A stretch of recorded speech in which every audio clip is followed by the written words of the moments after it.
Muy bien, hermanos. Bienvenidos entonces a este taller que hemos denominado Plan Estratégico de Misiones.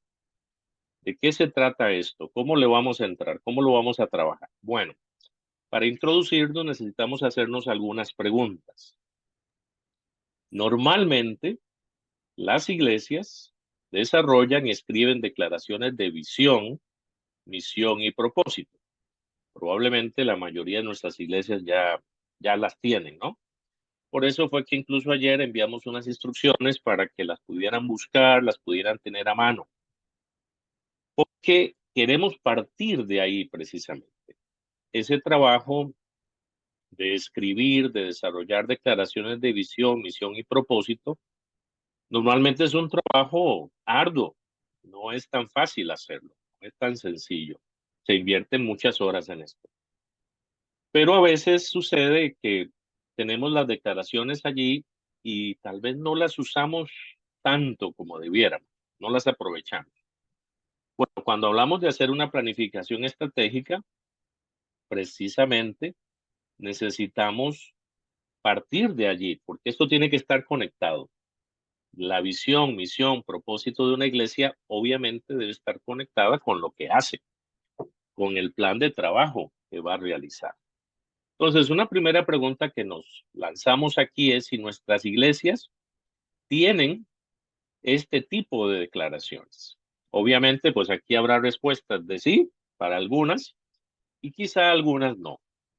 Bueno, para las iglesias que digan no, no tenemos una declaración de visión, misión y propósito, ¿qué podemos hacer? Bueno, posterior a este taller, usted podría tratar de contactarnos y con muchísimo gusto de parte del Concilio Internacional creo que podemos ayudarles ya de manera particular, reuniéndonos con ustedes. Podemos hacerlo a través de esta misma plataforma de Zoom y ayudarles a redactar una visión, misión y propósito.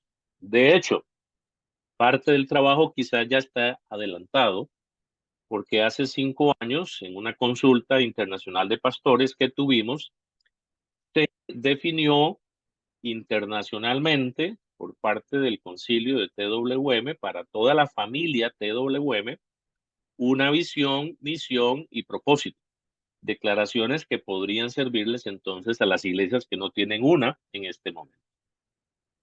Bueno, cuando ya la tenemos, que esa es la segunda respuesta posible a esta primera pregunta, si tenemos una declaración de visión, una declaración de misión y una declaración de propósito, ¿qué podemos decir? ¿Qué dicen esas declaraciones? Bueno, en este momento no las vamos a leer todas, simplemente las consideramos y pensando en ellas nos podríamos hacer también otras preguntas que son muy importantes. Esas declaraciones de visión, misión y propósito que tiene nuestra iglesia, ¿reflejan el corazón global de Dios? Porque claro, si estamos hablando de obra misionera, tenemos que estar pensando en lo que la Biblia nos enseña acerca de la misión global de Dios, o lo que llamamos aquí el corazón global de Dios. ¿Y qué es eso? Bueno, en pocas palabras, es el interés, es la determinación de nuestro Dios de poder ser bendición a todas las familias de la tierra, como se lo dijo a Abraham. O, como lo dijo el Señor Jesucristo en el Nuevo Testamento, de poder llevar el Evangelio a toda criatura. O también dijo el Señor el poder hacer discípulos a todas las naciones. A eso nos referimos cuando hablamos del corazón global de Dios. Entonces podemos ahora, en el primer tiempo, dentro de un ratito de trabajo en grupos, analizar si nuestras declaraciones de visión, misión y propósito están en sintonía con ese corazón global de Dios, con ese corazón misionero de Dios. ¿Qué pasaría si al hacernos esa pregunta descubrimos que a nuestra visión, misión y propósito le faltan algo del corazón global de Dios? Bueno, podemos pulirlas, podemos afinarlas. De hecho, se recomienda en planificación estratégica que cada cierto tiempo, casi siempre cada 5 años, una iglesia, una organización pueda estar revisando sus declaraciones y pueda estar actualizándolas. Porque a veces hemos definido esto 20 años atrás, 15 años atrás, 30 años atrás y hermanos, las realidades de aquel momento con el que estamos viviendo ahora son muy diferentes. Entonces es importante también pulirlas, afinarlas, actualizarlas.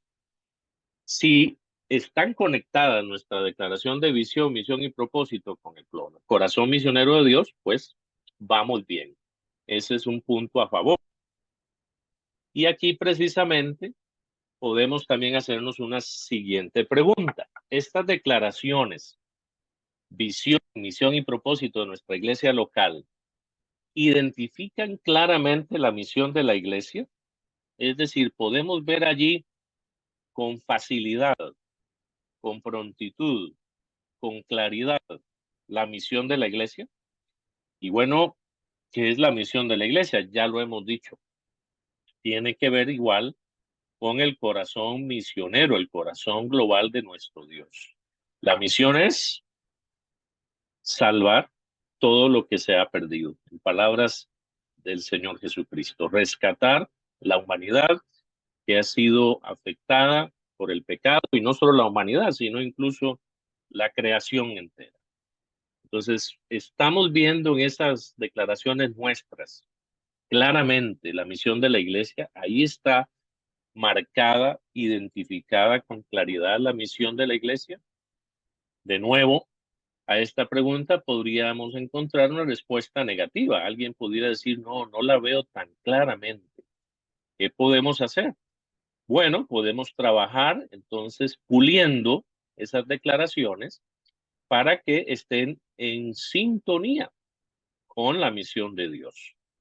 De esa manera, entonces, podemos asegurarnos, hermanos, de que el trabajo que vamos a hacer en cada una de nuestras congregaciones va a ser un trabajo con propósito, enfocados, alineados con la visión, la misión y el propósito de Dios, que eso es lo que queremos al final, ¿no es cierto? Si la respuesta es positiva, bueno, entonces vamos bien, de nuevo, ya tenemos otro punto a favor, ganado, hemos avanzado en ese sentido. Pero bueno, lo que queremos hacer, en resumen, en esta primera parte es examinar, revisar estos documentos o estas declaraciones que nuestra iglesia tiene, repito, ¿verdad? Las que ya han trabajado en esto, y verlas un poquito en función de la misión de Dios para ver si estamos en sintonía. Y si no lo estuviera, bueno, la recomendación aquí es saquemos un buen tiempo con el liderazgo de nuestras iglesias y tratemos entonces de adaptarlas, de pulirlas y de mejorarlas para que ya a partir del próximo año 2024 podamos estar más seguros de que el trabajo y el esfuerzo que estamos haciendo como iglesia local están en línea con la voluntad perfecta de Dios. Pero avancemos un poquito más. Después de trabajar con esas declaraciones, también deberíamos darnos cuenta que esa declaración de visión, misión y propósito deben servir como base para construir un plan estratégico de misiones.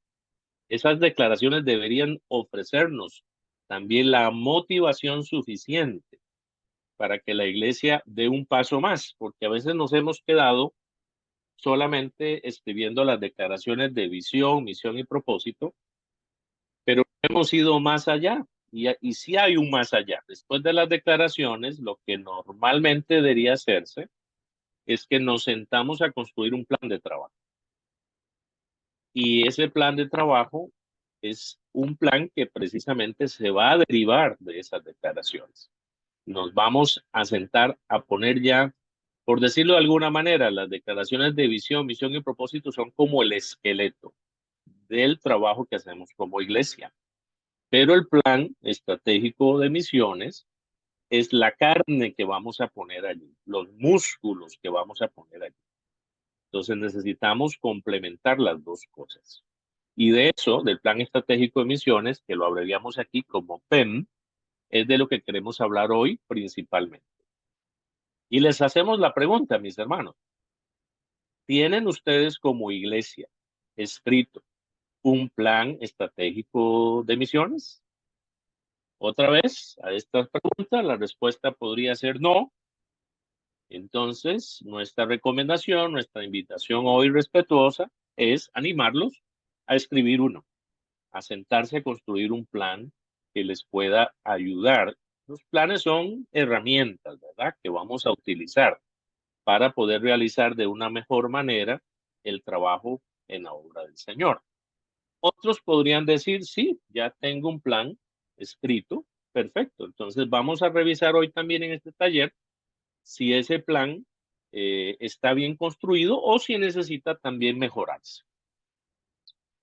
Cuando tenemos un plan estratégico de misiones, deberíamos poder hacer varias preguntas relacionadas con ese plan.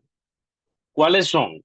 Bueno, primero, darnos cuenta si lo que hemos escrito en ese plan es intencional, es decir, nos pone claramente la intención que tenemos como iglesia de ganar al mundo para Cristo. Si está expresado ahí en los objetivos, en las actividades, en los eventos, aún en el presupuesto, el cronograma, la estrategia que vamos a implementar. Podemos ver ahí que hay intencionalidad en ese plan, o sea, que estamos expresando realmente con contundencia que sí estamos involucrados de lleno en la misión de Dios. Otra pregunta que le podemos hacer al plan estratégico de misiones es si es específico. Ese es otro detalle. Cuando uno hace planes, a veces los hacemos muy generales, ¿verdad? Por ejemplo, una frase muy linda. Queremos ganar Costa Rica para Cristo. Queremos ganar a Guatemala para Cristo. Queremos ganar a Estados Unidos para Cristo. Wow, son declaraciones preciosas. Pero en un plan estratégico eso no nos dice mucho. En el plan estratégico deberíamos ser mucho más específicos para saber a qué estamos apuntando. Porque Costa Rica es un país, aunque pequeño, con muchas personas y con muchos desafíos. Así que si yo no especifico qué quiero decir con ganar a Costa Rica para Cristo, podría ser que estoy apuntando a mucho y al final no logro darle a nada. Y lo mismo, obviamente, Guatemala es un país más grande y ni qué decir de Estados Unidos. Entonces, también es importante aprender a hacer un plan. Entre más específico sea, va a ser mejor, porque nos va a ayudar a medir el avance y los logros que podamos tener. Es un plan comprensible. De hecho, no estamos proponiendo aquí hacer planes sofisticados, complicados, que a veces los volvemos a leer un tiempo después y ni siquiera nosotros nos entendemos y nosotros los escribimos. No, no es esa la idea. Es hacer un plan lo más sencillo posible para que todos los hermanos de nuestra iglesia lo puedan entender y podamos implementarlo, ¿no? Que nos dé un ABC, uno, paso dos, paso tres, de por dónde vamos a caminar. Ese plan también debería ser contextualizado. ¿Qué queremos decir con esto? Bueno, no puedo traer un plan, por ejemplo, que se escribió para una iglesia en México y tratar de implementarlo en una iglesia nuestra en Colombia, porque los contextos son muy distintos. Cuando hablamos de contexto nos referimos a la realidad propia de ese lugar, al tipo de personas, a las circunstancias sociales, políticas, económicas, religiosas. Todos estos factores influyen muchísimo. Aún el factor étnico, el tipo de personas que viven en esa comunidad, eh, el factor cultural. Wow, todas estas cosas cambian mucho de un lugar a otro. Entonces es muy importante que cuando hacemos un plan nos aseguremos que sí está contextualizado. Alguien dice por ahí aterrizado o tropicalizado a nuestra propia realidad. Y finalmente, otro elemento importante de un plan estratégico misionero es que esté actualizado. Ya lo mencioné antes, se recomienda que como máximo, cada 5 años estemos revisando, actualizando lo que estamos escribiendo. Incluso en el mundo moderno, que va muchísimo más rápido, que avanza y que cambia radicalmente, hermanos. A veces no, 5 años más bien es demasiado tiempo. A veces necesitamos hacerlo incluso en periodos más cortos. Yo diría que valdría la pena por lo menos hacer una evaluación anual, tal vez no sentarse a cambiar o a escribir todas las cosas, pero por lo menos hacerle una revisión anual y si es necesario algún pequeño ajuste por ahí. Pero igual, todas estas son, otra vez digo hermanos, herramientas que las podemos usar, ¿verdad? Como alguien que construye una casa, si usted quiere puede hacer una casa solamente con sus manos, a ver cómo le va, seguramente va a ser un trabajo muy arduo, pero usted también puede decidir construir una casa utilizando herramientas. Y hay muchos tipos de herramientas. Están las herramientas manuales, las que han usado por siglos, quizás los carpinteros, el serrucho, un martillo, los clavos, pero bueno, ahora también el mundo moderno nos ofrece herramientas eléctricas, inalámbricas, con muchísimo poder, con muchísima más facilidad. Entonces, cada uno decidirá con qué herramientas quiere trabajar, ¿no? La propuesta nuestra hoy es sugerirles esta herramienta de planificación estratégica misionera para que usted la pueda considerar y esperamos que si la usa, si la implementa, pueda serle útil. Claro, al igual que cualquier herramienta moderna, no sé si a ustedes les ha pasado, uno puede ir a una ferretería donde venden herramientas de las más modernas y uno ni tiene idea de cómo se usa. A veces ni siquiera tiene idea de cómo se enciende, cómo prenderla, ¿no? Cómo conectarla. Pero bueno, si le enseñan y uno aprende a utilizarla, hermanos, es una gran ventaja. Y eso es lo que queremos, reino de Dios, aprovechar todas estas herramientas para que el trabajo que estamos haciendo para el Rey de Reyes y Señor de Señores sea cada día más fructífero, para la gloria y la honra de su nombre. Amén. Muy bien. También les recomendamos, ya casi vamos a ir al primer tiempo de trabajo en grupos, hacernos algunas preguntas. Aquí hay algunas preguntas básicas como para intentar conocer mejor la comunidad donde está ubicada nuestra iglesia, nuestra congregación. Cuando estamos hablando de comunidad, por favor piense en el pueblo, en la ciudad, en el lugar donde está ubicada la congregación a la que pertenecemos. Estas son preguntas que a veces no nos hacemos, hermanos, y nos lanzamos al trabajo de ganar al mundo para Cristo sin saber cosas tan importantes como estas. Una primera pregunta es, ¿cuál es la población aproximada de su comunidad? Vale la pena saberlo. ¿Cuánta gente vive allí, en ese pueblo, o en ese barrio, o en esa ciudad? Es decir, ¿cuál es el mar de personas que queremos alcanzar para Jesús? ¿Son 5,000 personas? ¿Son 20,000? O quizás si es una aldea muy pequeña, apenas son 500 personas. Bueno, dependiendo de ese dato, el plan que vamos a hacer va a cambiar mucho. Pero no solo es saber la cantidad de personas, también es importante saber qué tipo de personas viven allí. Y aquí es una pregunta tal vez que nos requiera más investigación. Ahora a través del Internet usted puede investigar un poco más estos elementos sociológicos quizás o culturales. Es decir, estamos hablando que en esa comunidad viven personas de una sola cultura, que hoy, por cierto, en el mundo en el que vivimos, casi eso ya no sucede. En cualquier país del mundo, casi que ya no encontramos personas de una sola cultura, sino que ya hay mezclas, ya hay comunidades, hay inmigrantes. Bueno, si nos ponemos a hablar de esto, cada uno tendrá ahí muchos ejemplos y muchos testimonios. Sé que nuestros hermanos en Estados Unidos viven eso de todo el tiempo, es pan de cada día para ellos, ¿no? Estados Unidos es un país de migrantes por siempre, pero el resto de América Latina también lo estamos viviendo. Y en nuestras congregaciones sería bueno saber qué tipo de personas nos rodean, de dónde vienen, quiénes son, cómo piensan, qué piensan acerca de Dios, de la Biblia, de la religión, del cristianismo. ese tipo de preguntas nos va a ayudar mucho cuando tenemos la respuesta para alinear nuestras estratégicas evangelísticas y misioneras. Imagínense que pudiéramos tener, por ejemplo, para mencionar algo aquí del área nuestra en Centroamérica, podría ser que cerca de nosotros tengamos una comunidad significativa, por ejemplo, de migrantes haitianos, que lamentablemente de este país caribeño, isla del Caribe, Haití, muchas personas han tenido que salir de su país. Pobreza, problemas políticos, violencia, terremotos, de todo ha vivido este país, ¿no?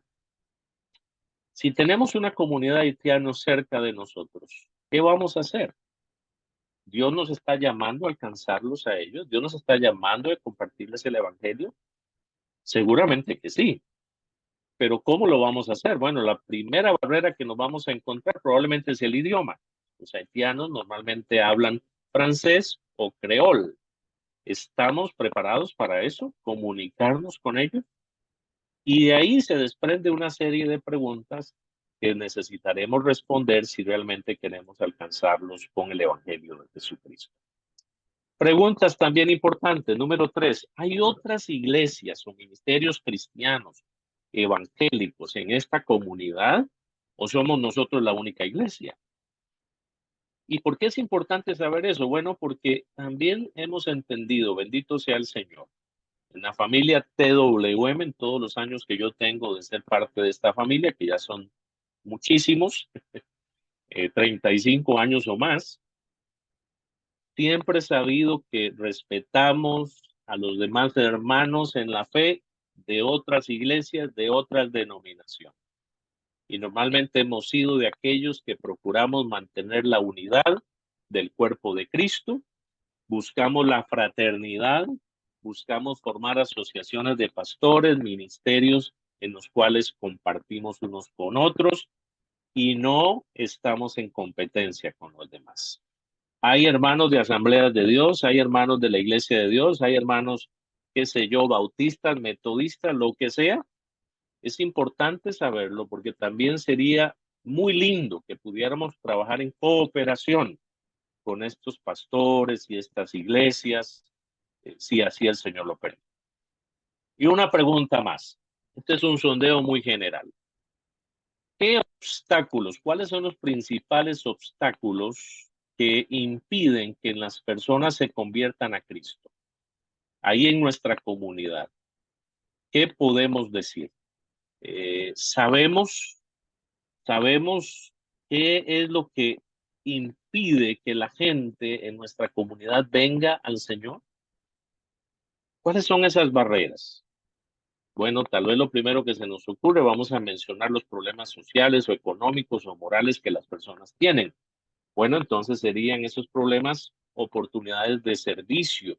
Podríamos enfocarnos hacia esa dirección para ver cómo podemos ayudar, cómo podemos alcanzarlos. Qué sé yo, alguien podría decir, bueno, aquí en mi comunidad el problema más serio es el alcoholismo. ¿Okay? ¿Qué vamos a hacer como iglesia para servir a nuestra comunidad en ese sentido? Desarrollamos algún plan de prevención de alcoholismo, de atención, etcétera, etcétera, etcétera. Pero bueno, cada comunidad será muy distinta al respecto. Y finalmente, la última pregunta, hermanos, en esta primera sección, queremos invitarles a pensar cuáles son las actividades, programas, proyectos, estrategias, planes, reuniones, etcétera, que su iglesia local realiza día a día, semana a semana, mes a mes, para evangelizar y discipular a su comunidad, a su país, a su continente y al mundo entero. Hoy queremos invitarles a hacer una pausa en el camino ministerial, en el trabajo, y pensar en eso. Sentarnos y escribir. ¿Qué hacemos como iglesia? ¿Cómo estamos diseñados? ¿Cómo estamos funcionando? ¿Qué trabajo estamos realizando? ¿Qué estamos haciendo para llevar el evangelio a otras personas como iglesia? Y en esta parte queremos que ustedes hagan una lluvia de ideas. Es decir, escriban todo lo que puedan al respecto para contestar esta pregunta. Entre más podamos escribir, mejor va a ser, porque en la segunda y la tercera parte, estas listas de actividades, de programas, de proyectos, nos van a servir muchísimo. Así que los que ya desde ayer han empezado a trabajar, ya tendrán por ahí avanzado un poquito el tiempo de trabajo. Ahora en los grupos van a volver otra vez a estas preguntas y las van a poder discutir entre ustedes.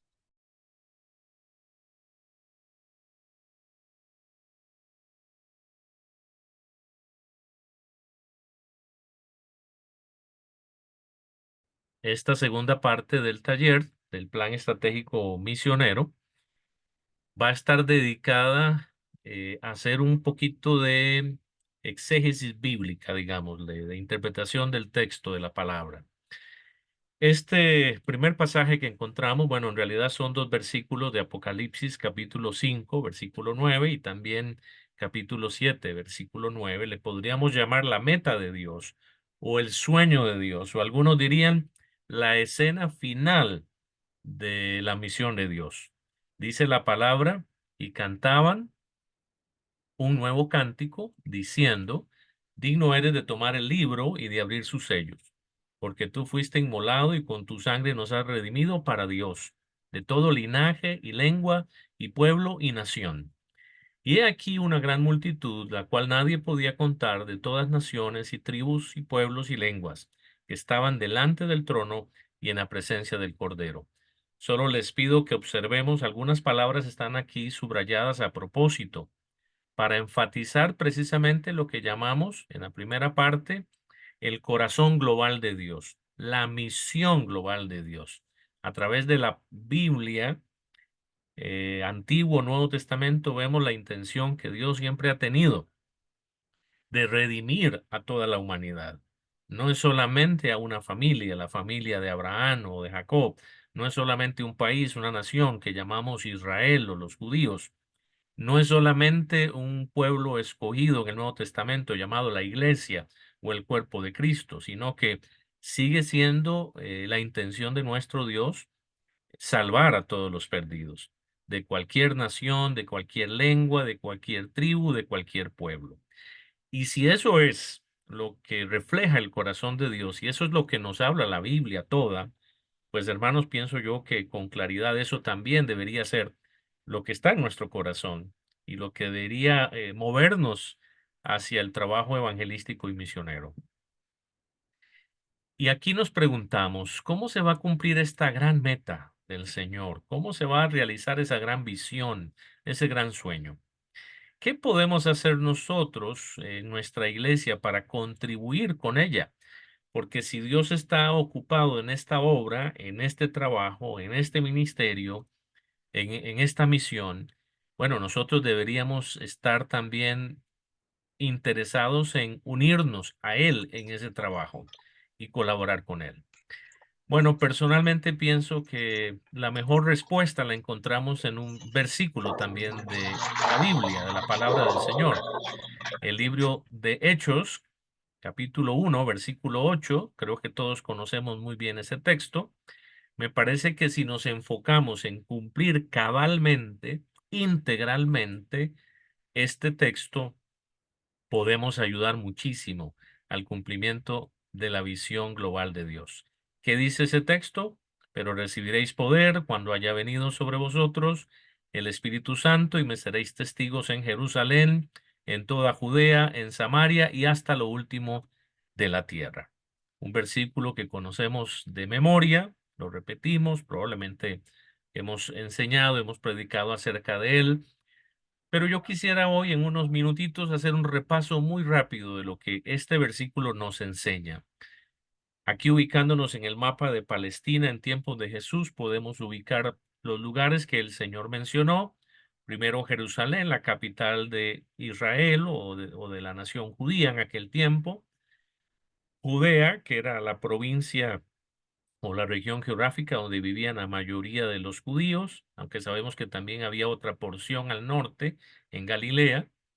Pero también el Señor menciona muy intencionalmente a Samaria, un territorio que pertenecía a personas de otra cultura.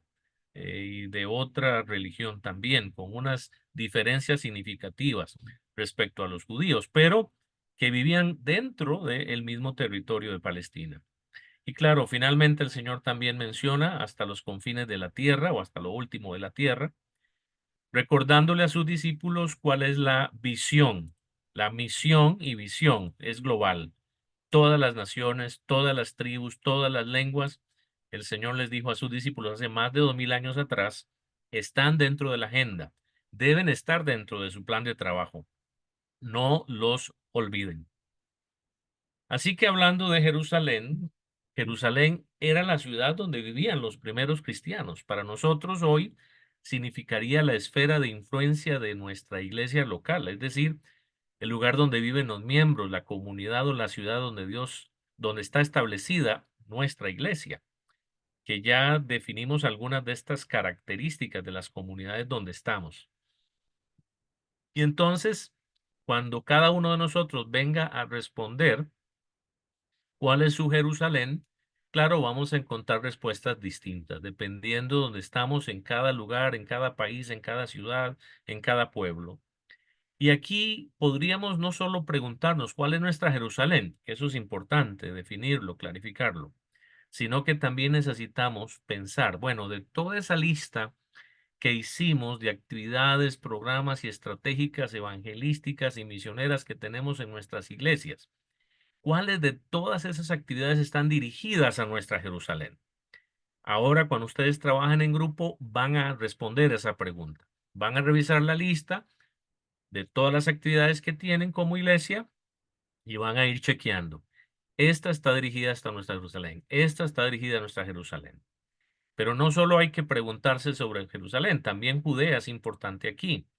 Judea era la provincia a la cual pertenecía la ciudad de Jerusalén y comprendía esencialmente a las personas de raza judía.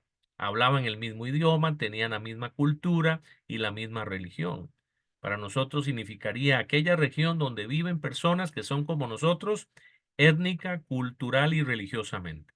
En pocas palabras, se refiere a las zonas donde viven nuestros paisanos, nuestros connacionales o nuestros coterráneos, como queramos llamarlos. Y aquí tenemos en este grupo que está reunido hoy aquí en Zoom una variedad en ese sentido. Aquí hay muchas Judeas representadas. Por eso cuando respondemos ¿cuál es nuestra Judea? Bueno, habrá seguramente respuestas muy variadas. Pero además, no olvidemos aquellos paisanos nuestros, coterráneos nuestros, connacionales nuestros, que ya no viven dentro de nuestras fronteras, que han migrado, que han formado incluso colonias en otros países del mundo. Ellos también son parte de nuestra Judea, aunque no estén adentro de nuestro territorio. Es decir, para un guatemalteco, donde quiera que haya guatemaltecos, ahí estará su Judea presente. Y eso pasó con Pablo, por ejemplo, y Bernabé cuando hicieron su trabajo misionero. Viajaron por todo el Imperio Romano y a donde llegaban a cada ciudad, normalmente lo primero que hacían era buscar a la gente de su propio pueblo, a los judíos que se reunían en las sinagogas, y por ahí empezaban su ministerio. Vamos a revisar entonces ahora en el próximo tiempo de trabajo en grupo la lista y vamos a preguntarnos de todo eso que estamos haciendo como iglesia, ¿qué está dirigido a nuestra Judea? Ya en un sentido nacional o incluso en un sentido de cultura y de etnicidad a nuestros paisanos que están en otros lugares. ¿Cómo estamos tratando de alcanzarlos para Cristo? Esa es una pregunta que vamos a responder después. Cuando hablamos de Samaria, en tiempos de Jesús, esta era una nación y una etnia diferente cultural y religiosamente que vivía dentro del mismo territorio israelita. En la antigüedad ese territorio había sido habitado por israelitas, pero durante la esclavitud otras personas habían llegado a vivir ahí. Conservaron ciertos rasgos similares a los judíos, pero en realidad ya en tiempos de Jesús eran dos pueblos diferentes, que por cierto no se llevaban bien. Para nosotros hoy significaría aquellos pueblos, etnias o naciones que viven dentro de nuestro territorio nacional, pero que son diferentes a nosotros cultural, religiosa, política, social e idiomáticamente. Es decir, estamos cerca de ellos geográficamente, pero esencialmente somos diferentes. Eso es interesante. Somos muy distintos, aunque estamos viviendo a veces casi pudiéramos decir espalda con espalda, pared con pared. ¿Cuál es nuestra Samaria? Bueno, probablemente las respuestas que daremos en la mayoría de nuestros países latinoamericanos serán nuestras comunidades indígenas, pero ahora también tenemos que agregar a las comunidades de migrantes que tenemos en nuestros países. Ya no es solo Estados Unidos, un país de migrantes. Casi que ahora toda América Latina se ha convertido en esta misma situación. Y también dentro de nuestros países tenemos subculturas, grupos de personas que se han ido diferenciando del resto de la nacionalidad. Ahí hay enormes desafíos para trabajar evangelísticamente, misioneramente, pensando en estos grupos. Y nos vamos a preguntar ahora, en el tiempo de trabajo en grupos, ¿qué estamos haciendo para alcanzar a nuestra Samaria para Cristo? ¿Qué estamos haciendo para evangelizar a nuestras comunidades indígenas de nuestros propios países? ¿Qué estamos haciendo para evangelizar, discipular a los migrantes que están en nuestros países? ¿Qué estamos haciendo para alcanzar y evangelizar a las subculturas dentro de nuestro país? Y bueno, finalmente, cuando hablamos de lo último de la tierra, todo lo que estaba más allá de Judea y Samaria sería lo último de la tierra para la iglesia primitiva. En aquellos tiempos, básicamente significaría todos aquellos territorios y pueblos incluidos en el Imperio Romano. Para nosotros hoy, en el siglo XXI, significarían los 5 continentes del mundo, los 194 países reconocidos por la Organización de las Naciones Unidas o las cerca de 17.432 etnias distintas que habitamos en el planeta Tierra. Así que, hermanos, es un mundo muy grande, hablando misionológicamente, es un enorme desafío. Y cada uno de nosotros es bueno que responda cómo va a definir ese último de la tierra. ¿En qué nos vamos a enfocar? Todas las naciones del mundo que no han sido alcanzadas con el Evangelio son parte de ese paquete. Y debemos preguntarnos hoy, finalmente, en el trabajo en grupos, ¿qué estamos haciendo como iglesia para alcanzar lo último de la tierra? Porque el Señor lo pidió. Así como nos pidió que fuéramos testigos en Jerusalén, también nos pidió que fuéramos testigos en lo último de la tierra. Es un desafío muy grande. El plan de Dios es entonces que la iglesia alcance su Jerusalén, su Judea, su Samaria y lo último de la tierra, todo al mismo tiempo, en forma continua y simultánea. ¿Lo estamos haciendo? ¿Sí o no? Y si acaso dijéramos que no, ¿qué podríamos hacer para mejorar nuestro trabajo misionero? Bueno, hay algunos pasos muy concretos que podemos dar, solo los voy a mencionar en este momento, después los explicaré un poquito más en la última sección, pero la primera cosa que les recomendamos, hermanos, es formen un equipo, un ministerio de misiones en sus iglesias comprometido con Hechos 1:8. Aunque entendemos que toda la iglesia, como lo decía el pastor Jorge Tánchez hace un rato, debe tener una visión y un compromiso misional. Normalmente los pastores necesitamos delegar muchas de estas tareas, muchas de estas funciones, y ese equipo de evangelismo y misiones podría ayudarnos en la coordinación de los esfuerzos y el trabajo evangelístico y misionero que hacemos como iglesia. También es importante capacitar y entrenar a ese equipo, a ese ministerio de misiones. Y aquí cuando hablamos de entrenar y capacitar es continuo. No podemos pensar que recibieron un curso hace 2 años, 3 años, 5 años y con eso fue suficiente. Cada año necesitamos aprender más, cada año hay nuevos desafíos, nuevas estrategias, nuevas herramientas. Y número 3, también creemos que es importante elaborar un plan estratégico de misiones que involucre a toda la iglesia. Esto es una herramienta muy poderosa que podrá servirnos grandemente.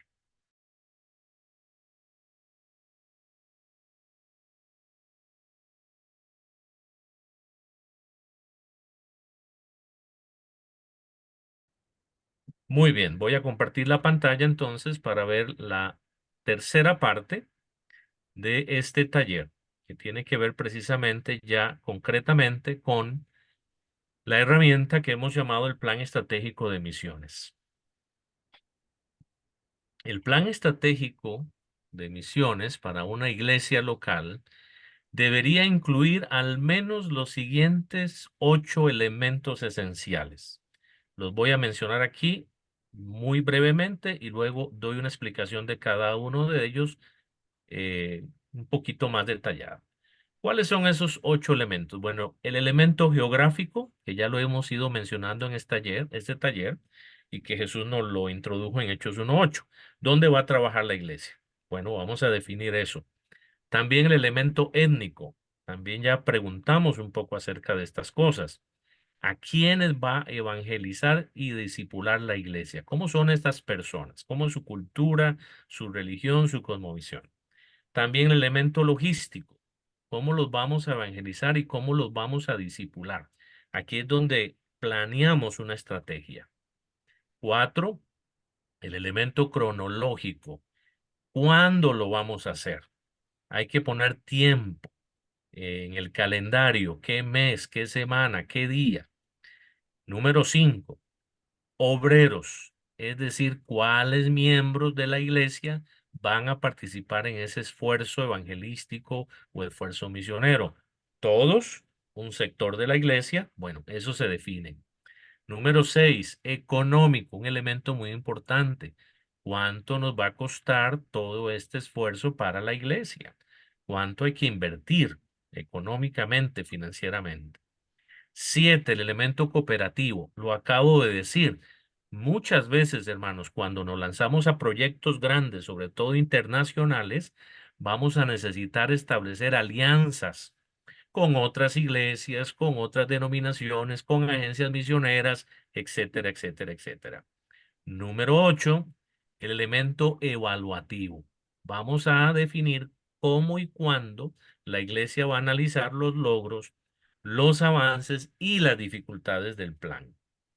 Esta es una cosa que a los latinos muchas veces se nos olvida.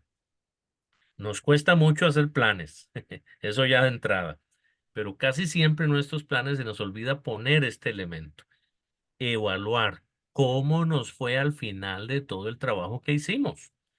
¿Qué hicimos bien? ¿Qué tenemos que cambiar o mejorar para la próxima ocasión? Entonces, déjeme brevemente explicar cada uno de estos elementos y como dije al principio, les vamos a pasar después una copia de estas presentaciones para que ustedes tengan toda la información. Nuestro versículo clave, Hechos 1:8, me seréis testigos en Jerusalén, en toda Judea, en Samaria y hasta lo último de la tierra. Y los 8 elementos que estamos mencionando aquí, geográfico, étnico, logístico, cronológico, obreros, económico, cooperativo y evaluativo, todos juntos, sumados, damos gloria a Dios. Pero claro, estos elementos también responden a preguntas muy concretas. ¿Dónde va a trabajar la iglesia? ¿A quiénes va a evangelizar y discipular la iglesia? ¿Cómo los va a evangelizar y discipular la iglesia? ¿Cuándo lo vamos a hacer? ¿Cuáles miembros de la iglesia van a hacer esa tarea? ¿Cuánto va a costar ese trabajo? ¿Con quiénes vamos a formar alianzas si lo necesitamos? ¿Y cuándo vamos a evaluar los logros, los avances y las dificultades? Todos estos son pasos que se dan uno tras otro, ¿verdad? Tienen un orden lógico y hay que sentarse, obviamente, tomar tiempo y empezar a escribir y responder estas preguntas. Cuando hablamos del elemento geográfico, esto es un repaso nada más. ¿Dónde va a trabajar la iglesia? Bueno, el plan estratégico de misiones se basa en la estrategia de Jesús, que ya la leímos, él dio a sus discípulos en Hechos 1:8. Como ya sabemos, la interpretación primaria de este pasaje es geográfica y étnica. Los discípulos llevarían el evangelio a todas las naciones, comenzando con su lugar de origen, Jerusalén, siguiendo con las regiones aledañas de Judea y Samaria y llegando finalmente hasta lo último de la tierra. Para nosotros hoy, la implicación de este pasaje propone que debemos empezar a compartir el evangelio comenzando donde estamos y expandiéndonos hacia afuera, llegando a lo último de la tierra, cruzando todo tipo de fronteras y obstáculos. Obviamente, bajo la unción del Espíritu Santo. Cuando hablamos del elemento étnico, es decir, vamos a definir a quiénes vamos a evangelizar ¿A quiénes vamos a discipular? Después de que una iglesia decide dónde va a trabajar geográficamente, otro paso muy importante es considerar qué tipo de personas vamos a alcanzar en esos lugares. En otras palabras, la iglesia necesita identificar las culturas, los grupos socioeconómicos, los grupos étnicos que viven dentro de esas áreas a las cuales Dios les está guiando a alcanzar. Porque para cada uno de esos grupos habrá que diseñar una estrategia diferente. Entonces, ¿qué tipo de personas o subculturas viven en nuestra Jerusalén? ¿Qué tipo de personas viven en nuestra Judea? Ustedes ya han respondido un poquito esto. ¿Qué tipo de personas viven en nuestra Samaria? ¿Y qué tipo de personas viven en lo último de la tierra? Obviamente, cuando definamos específicamente cada uno de estos sectores, vamos a poder responder mejor a estas preguntas. Por ejemplo, si decimos nuestro último de la tierra como denominación, como asociación Trans World Missions, va a ser Nepal, vamos a hacer un proyecto juntos, ok, vamos a tener que investigar cómo es la gente en Nepal. Y bueno, Nepal es un país también grande, con muchos millones de personas. Vamos a enfocarnos en una ciudad. Ok, ¿cuál ciudad es? ¿Será la capital, Katmandú, por ejemplo? O no, vamos a escoger otro sector. ¿Cómo son las personas de ese sector? Entonces, estas son preguntas que obviamente vamos a tener que responder en el camino, conforme vayamos avanzando en los proyectos que Dios nos ponga en las manos. El elemento logístico. ¿Cómo vamos a evangelizar y discipular a la iglesia? Bueno, en el desarrollo de un plan estratégico de misiones, cuando la iglesia ha definido dónde y a quién quiere alcanzar, un tercer elemento fundamental va a ser determinar cómo la iglesia va a alcanzarlos. Y aquí, hermanos, es donde nos ayuda muchísimo la información que ustedes ya dieron de las necesidades que han detectado en su comunidad. Dependiendo de eso, alguien dijo, por ejemplo, la pastora Mirna, me acuerdo, dijo, hay mucha prostitución en Tegucigalpa. Bueno, una iglesia que trabaja estratégicamente puede enfocar su alcance evangelístico y misionero a ese sector de la población. ¿Y cómo se evangeliza personas que están en prostitución? Bueno, ahí hay una estrategia particular. Pero tal vez otro sector, en otra comunidad, necesita una estrategia diferente. Para esto entonces definimos metas que quieren alcanzar, diseñamos un procedimiento para llegar a estas personas, planeamos actividades creativas, las ubicamos en el tiempo de una manera lógica, creamos oportunidades de involucramiento y de servicio para cada uno de los miembros de la iglesia. Por ejemplo, conocemos, y el pastor Álvaro ya nos comentó, el trabajo lindo que están haciendo allá en Venezuela, en Valencia, que este año ellos iniciaron la plantación de una nueva congregación. Y mucho del enfoque que ellos están haciendo tiene que ver con niños, a quienes cada semana visitan, comparten alguna comida. Ahí también hay un tiempo para compartir la palabra. Y poco a poco la iglesia está surgiendo. Dios ya proveyó incluso un terreno, un lote en el camino, donde los hermanos están orando también pronto poder construir un lugar de reuniones. Esa es una estrategia definida logísticamente para esa comunidad, para ese momento, para ese lugar. Así cada uno de nosotros va a tener que sentarse y definir estos aspectos. Pero sí podemos dar algunos consejos muy importantes que aplican para todos, hermanos. Vean ustedes lo siguiente. Hagamos siempre del evangelismo y del discipulado una prioridad en todo el trabajo que vamos a hacer. Concentrémonos en hacer discípulos, plantar iglesias y fortalecerlas. Eso es lo fundamental. Los edificios pueden venir después. Lo importante son las personas, ya lo sabemos todos. Demos énfasis al desarrollo y crecimiento de liderazgo que lleve a la multiplicación de esos discípulos que el Señor nos dé. Concentrémonos, capacitémoslos, formémoslos para que ellos puedan después multiplicarse y continuar la obra. Enfoquémonos en los no alcanzados, aunque no descuidemos las áreas de gran cosecha. Hay ciertas zonas del mundo donde Dios está trayendo avivamiento. Esas son zonas de gran cosecha. Ahí podemos trabajar. Pero también, obviamente, vamos a ir no solo donde hay necesidad, sino donde no se ha escuchado o predicado el Evangelio de Cristo todavía. Formemos alianzas con líderes locales y nacionales, si existen y si procede hacerlo, ¿verdad? Para hacer un trabajo en conjunto Ya dijimos que no estamos en competencia con nadie, ni con ninguna iglesia, ningún ministerio, ninguna denominación. Demos énfasis a los ministerios integrales que incluyan lo espiritual, lo físico, lo emocional, lo mental, porque las personas somos seres con muchos aspectos, muchos elementos, ¿verdad? Y debemos poner atención a todos los elementos de manera equilibrada y balanceada. Cronológicamente, bueno, ¿cuándo lo vamos a hacer? A veces nos quedamos con muchos sueños, muchas visiones, sin ponerle fecha y el tiempo pasa y no lo realizamos. Entonces, las metas que vamos a establecer deben estar acompañados de plazos claramente definidos. Se debe saber cuándo se darán cada uno de los pasos del procedimiento, actividades o eventos planeados. Para esto deben auxiliarse de un cronograma que les permita ver fácilmente cuándo comenzarán, por dónde van, cuánto falta para llegar, qué trabajos serán simultáneos, etcétera. Entonces, definimos cuánto tiempo necesitamos para plantar la nueva iglesia. 5 años. Ok. ¿Qué es lo que vamos a hacer en el primer año, en el segundo, en el tercero, en el cuarto y el quinto?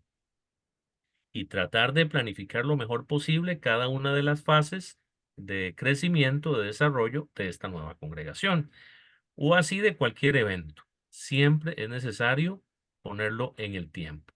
¿Cuánto tiempo va a requerir? E incluso también el tiempo previo de preparación, no solo el tiempo de ejecución del proyecto. Y no olviden también después el tiempo de evaluación. ¿Cuántos obreros vamos a ocupar para ese trabajo? Claro, una iglesia verdaderamente misionera es aquella donde constantemente todos sus miembros están evangelizando y haciendo discípulos. Aquí, de acuerdo a las actividades planificadas, se deberá pensar en cuántos y cuáles miembros de la iglesia serán necesarios para realizar las tareas y trabajos proyectados. También es muy importante asegurarnos de que estos hermanos tengan la capacitación y dones adecuados. Dependiendo del proyecto evangelístico misionero que vayamos a realizar, ahí vamos a determinar cuáles son las personas que nos pueden ayudar. Pero debo decir algo más, aunque algunos, por ejemplo, tal vez van a ser jóvenes los que vamos a enviar a una comunidad indígena en una zona selvática de alguno de nuestros países, los demás que no vayan a ese lugar se pueden quedar en casa orando y pueden ser parte del proyecto. O algunos otros hermanos también estarán ofrendando para poder financiar ese esfuerzo evangelístico y misionero. Así que en realidad toda la iglesia puede participar, solo que organizamos por equipos de acuerdo a los dones, a las habilidades, a las capacidades que cada persona tiene. En lo económico, ¿cuánto nos va a costar todo lo que vamos a hacer? Bueno, obviamente confiamos que si nuestro trabajo es parte de la misión de Dios, Él se va a encargar de suplir todo lo necesario, incluyendo de manera especial las finanzas. Por esto debemos calcular los costos de cada una de las cosas que planeamos hacer, pensar en cómo conseguir los fondos necesarios, definir un buen sistema de administración y asegurarnos de rendir cuentas a la iglesia y a quienes corresponda. Es muy bueno hacer cálculos lo mejor posible, ¿verdad? Para darnos cuenta si nos alcanza con lo que tenemos para terminar. Número 7, la cooperación. ¿Con quiénes podemos formar alianzas? Muy probablemente a la hora de diseñar nuestro plan estratégico nos daremos cuenta de que será necesario establecer alianzas estratégicas con otros hermanos en la fe, otras iglesias, otras denominaciones u otras organizaciones misioneras. Incluso quizás sea necesario trabajar con instituciones gubernamentales o de la sociedad civil para lograr nuestros objetivos. Una alianza es un acuerdo y una estructura que reconoce tanto la necesidad como el valor de trabajar con otras personas para alcanzar con eficacia a cualquier grupo étnico, grupo socioeconómico o cultural. Y de hecho se habla en misiones de 3 niveles de alianzas de diferente tipo. El nivel 1, que solo incluye oración y finanzas, el nivel 2, que incluye también viajes de corto plazo y colaboración en el campo, y el nivel 3, que incluye también planeación y desarrollo de la estrategia y definición de plazos. Es decir, cada nivel abarca más involucramiento. Al último de estos niveles, el nivel 3, le llamamos alianzas estratégicas. El evento evaluativo, el último y final.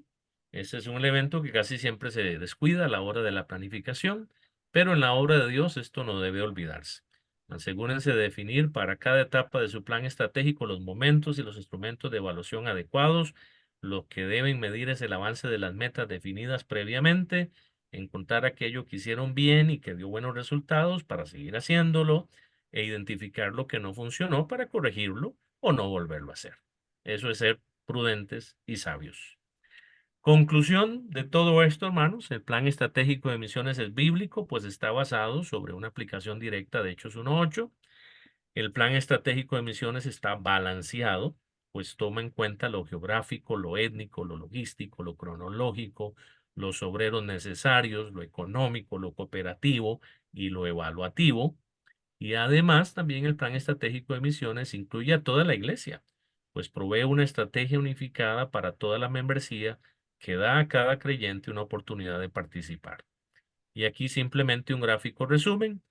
Cuando vamos a hacer este trabajo de planificación, lo que hacemos es que para cada una de las cuatro áreas de Hechos 1.8, Jerusalén, Judea, Samaria y lo último de la tierra, nos hacemos las mismas preguntas con cada uno de los proyectos evangelísticos o misioneros que queremos realizar. Este es un trabajo quizás repetitivo al principio, pero que nos va a ayudar muchísimo a agilizar nuestros esfuerzos y nuestros trabajos misioneros, todo para la gloria y la honra de Dios. ¿Y cuál es la meta final del plan? Es tratar de estructurar, resumir toda esta información en una tabla como estas. Ahora se las vamos a compartir, donde la iglesia puede de manera muy resumida ver hacia dónde estamos yendo. ¿Cuál es nuestro enfoque evangelístico misionero hacia Jerusalén, hacia Judea, hacia Samaria y hacia lo último de la tierra? Y esto es algo que podemos estar haciendo y debemos estar haciendo una y otra vez, como parte del trabajo continuo y permanente de la iglesia del Señor Jesucristo.